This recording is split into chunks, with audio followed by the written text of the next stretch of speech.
The sun had just begun its slow descent, turning the sky into a canvas of molten gold and soft purple shadows, when the distress call came in. The radios at the local animal rescue headquarters crackled with static before a panicked voice cut through the noise. "There's a dog. Please, please, you have to come quickly. It's trapped by some kind of snake. A huge one. I don't know what to do." The caller's voice quivered, high-pitched with terror. The operators exchanged glances. Urgent calls were not unusual, but this one carried a peculiar dread in its cadence. Within minutes, the Brave rescue team, a unit that had built its reputation on daring missions to save both humans and animals from impossible predicaments, was dispatched. At the heart of the team was Captain Elena Vargas, a seasoned rescuer known for her cool head and steely determination. Alongside her were Ravi Patel, an animal behavior specialist, and Lucas Grant, a former wildlife ranger with experience dealing with reptiles. Together, they loaded their gear: tranquilizer kits, cutting tools, stretchers, protective gear, and radios. By the time their truck roared down the dirt road toward the edge of the forest where the caller had directed them, the daylight was fading into ominous twilight. The woman who had made the call, an older villager named Marta, ran forward to meet them, her face pale. Her hands trembled as she pointed toward the dense foliage. "This way. Hurry, please. My neighbor's dog, Max, a German shepherd, he chased something into the woods and then the snake." Her words broke into sobs. The team exchanged grim looks but wasted no time. They pushed forward into the thick brush, vines snagging their sleeves, the smell of damp earth filling their nostrils. They could hear it before they saw it, a muffled whimpering, broken by occasional growls that spoke more of desperation than aggression. And then they reached the clearing. Max lay on his side, pinned beneath the monstrous coils of a reticulated python, its glistening body thick as a tree trunk, muscles rippling under patterned scales.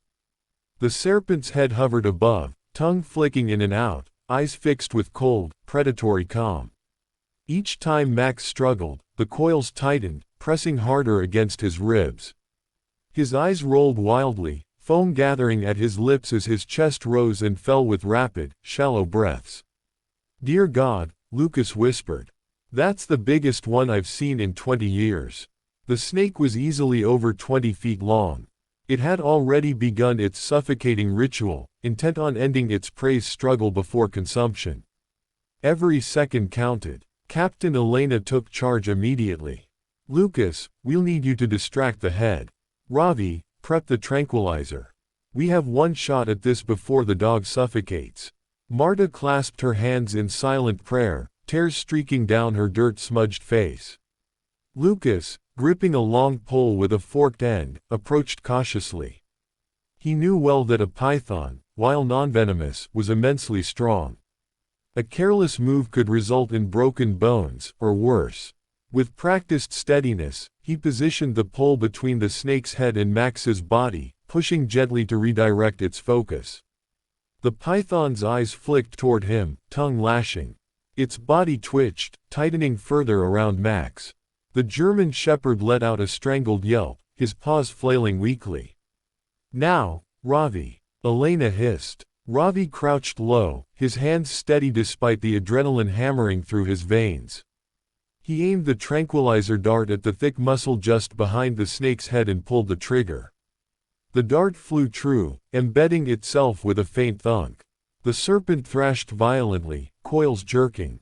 Max gave a choking cough, his body convulsing as the pressure momentarily shifted. Lucas dug his boots into the ground, holding firm against the snake's lashing head. "It's not working fast enough," Elena shouted. "We need to pry him free."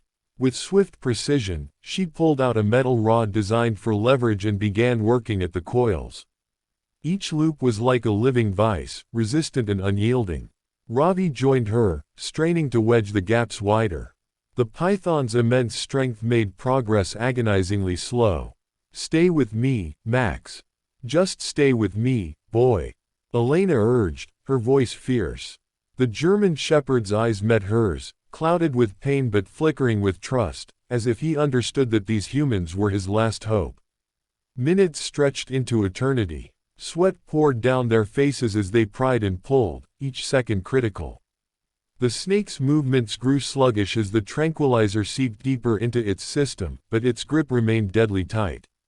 Finally, with a guttural cry, Ravi managed to loosen one massive loop. Elena seized the moment, pulling Max's torso free. The dog gasped, sucking in precious air. His whimpers were faint but insistent. He was still alive. "Lucas, hold it," Elena barked. With the last reserves of his strength, Lucas pinned the python's head to the ground, its forked tongue flaring helplessly. The coils slackened further as the drug took hold, until at last the monstrous serpent lay in a motionless heap, chest rising shallowly but no longer constricting. Max stumbled into Elena's arms, his legs trembling violently. His fur was damp with sweat and saliva, patches of skin raw where the coils had pressed hardest. But his heart still beat, fast and frantic, under her hands. Marta sobbed with relief, collapsing to her knees. Bless you all. You saved him." Elena cradled the dog's head, whispering soothing words as Ravi checked him for broken ribs or internal damage. "He'll need immediate care, but he's strong. He'll make it," Ravi said finally, offering a weary but genuine smile. Together, the team carried Max carefully on a stretcher back through the forest, Marta following close behind. Behind them, the python remained subdued, to be later relocated deep into the wild by a specialized wildlife unit. But the mission was not quite over. At the truck, Elena sat beside Max, gently stroking his ears as he rested, his eyes fluttering open now and then to fix on her face. Each time he did, she whispered, "You're safe now. We've got you." The drive back to the animal hospital was silent except for the hum of the engine and Max's labored but steady breathing. The team's exhaustion hung heavy in the air, yet beneath it was the undeniable swell of triumph, the kind that only came from staring down death and pulling life back from its jaws. At the clinic, veterinarians worked swiftly, treating Max with oxygen, fluids, and gentle massage to ease his strained lungs. Hours later, when Marta was allowed inside, she found Max resting peacefully, his tail giving a faint wag at the sight of her. The old woman buried her face in his fur, weeping with joy. "You brave, foolish boy. You came back to me." Word of the rescue spread quickly. News outlets picked up the story, headlines blaring about the brave rescue team's incredible mission. Videos recorded by Marta and the team circulated online, showing the dramatic confrontation with the serpent and the tender aftermath of Max's survival. Millions watched, holding their breath as though they too had been there in the forest, feeling the pulse of danger and the surge of relief. For Elena, Ravi, and Lucas, the fame mattered little. What stayed with them was the image of Max's eyes, the moment life had almost slipped away but hadn't. They knew this was why they did what they did, not for accolades but for the living beings whose stories might otherwise have ended in silence. Weeks later, the team visited Marta's village once more. Max bounded out of the yard to greet them, his strength fully returned. He leapt into Elena's arms with joyous abandon, his tongue lolling, his bark echoing through the air like a song of gratitude. Marta's eyes shone as she watched. "He remembers," she said softly. "He knows you saved him." Elena laughed, hugging the dog tightly. "It wasn't just us. It was him, too. He never gave up." The memory of that night, the suffocating coils, the desperate fight, and the fragile miracle of survival, would stay etched in their hearts forever. And though many more calls would come, each bringing new challenges, they would always remember Max, the German shepherd who had looked into their eyes with unyielding trust as they pulled him from the deadly embrace of a giant snake. In that trust lay the essence of their mission, to be the hands that pulled life from the darkness, again and again, no matter the odds. And in the fading glow of another sunset, the brave rescue team stood ready, hearts steady, waiting for the next call.